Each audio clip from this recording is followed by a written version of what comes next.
Amandla! Amandla! Viva South Africa! Viva! Viva! Viva the Democratic Alliance! Viva! Viva! Comrades, South Africans, our country deserves better. We know that more than 22 years ago, with the advent of our new democracy, prior to that, many of us sacrificed to bring about the new South Africa. We fought an oppressive regime. We fought the might of that oppressive regime.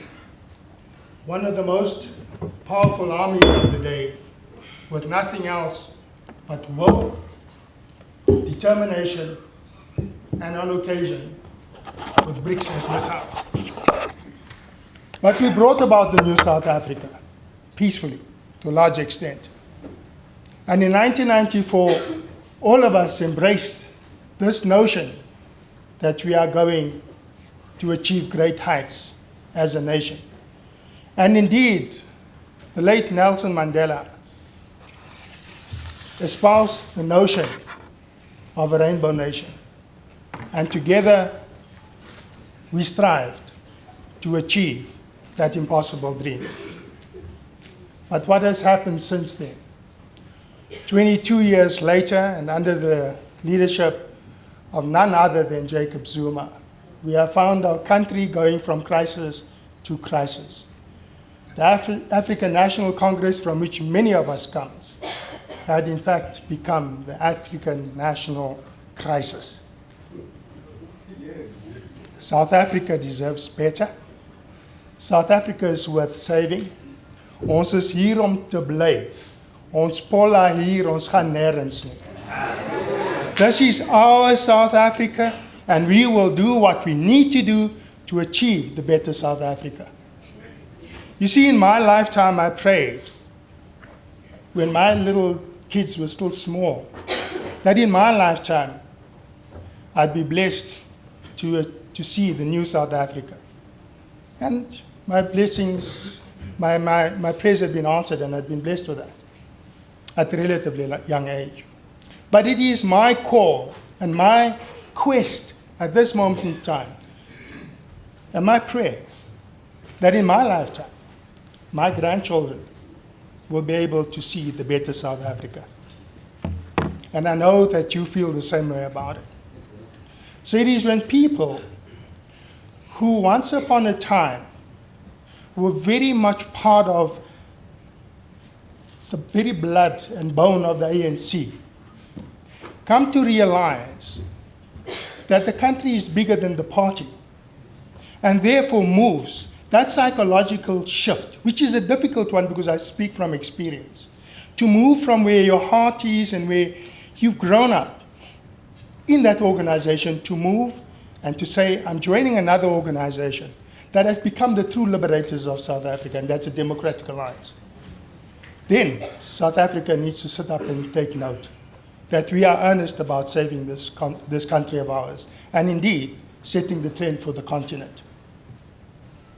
It therefore gives me great pleasure to introduce to you a man of the soil, a man who knows what it is about to struggle to achieve the impossible dream. It's an honor and a privilege to accept the Democratic Alliance's nomination for me to serve as mayor for Ekurhuleni, as the mayoral candidate for Ekurhuleni. Thank you.